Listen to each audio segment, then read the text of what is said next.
قال تعالى وما تقدموا لأنفسكم من خير تجدوه عند الله هو خير وأعظم أجرا واستغفر الله إن الله غفور رحيم. وقال رسول الله صلى الله عليه وسلم ارحم من في الأرض يرحمك من في السماء. daawadayaasha muslimiinta ahoo ilmahan yar oo da'diisu tahay 2 sano iyo badh ayaa muddadii uu jiray noloshiisa waxa uu la daris ahaa dhibaato iyo xanuun ka haya xubinta taranka iyo tasaxarada.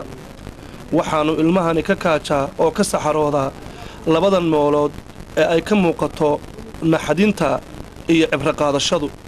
samsam yuusuf kaahin waa hooyada dhashay ilmahan, waana hooyo reer gabiley ah. waxayna sheegaysaa magaalada gabiley inay kaga timi 9 carruura qoys sabool ah. waxayna muddo 2 sannadood iyo dheeraada kula silcaysay magaalada Nairobi wiilkan yar iyadoo aan weli helin wax gacan bini'aadannimo ah ama islaamnimo ah oo ka kaalmaysta ama ka caawisa ilmahan ay la daalaa dhacayso. maxaad u diraysaa dadka muslimiinta ama Soomaalida ah maxaad ka codsanaysaa؟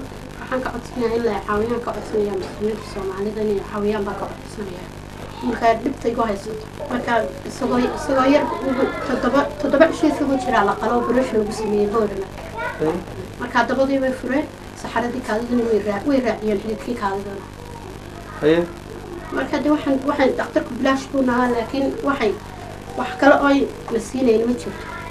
gaadhigaana iska bixinayay marka cuntada iyo waxaas waxba kuma jirin marka waxay yidhaahdeen annaga waan kaa caawinaa bay yidhaahdeen qalliinka keliyaad waxba uma qaban karna yidhaahdeen nimanka.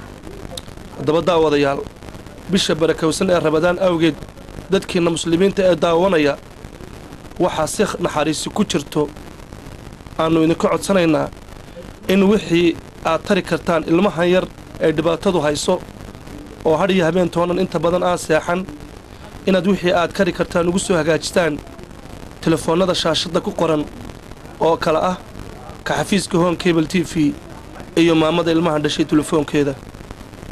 wixii aad baxsataanna ilaahay wuxuu idinku daray miisaankiina xasanaadda maalinta yawmal qiyaamaha.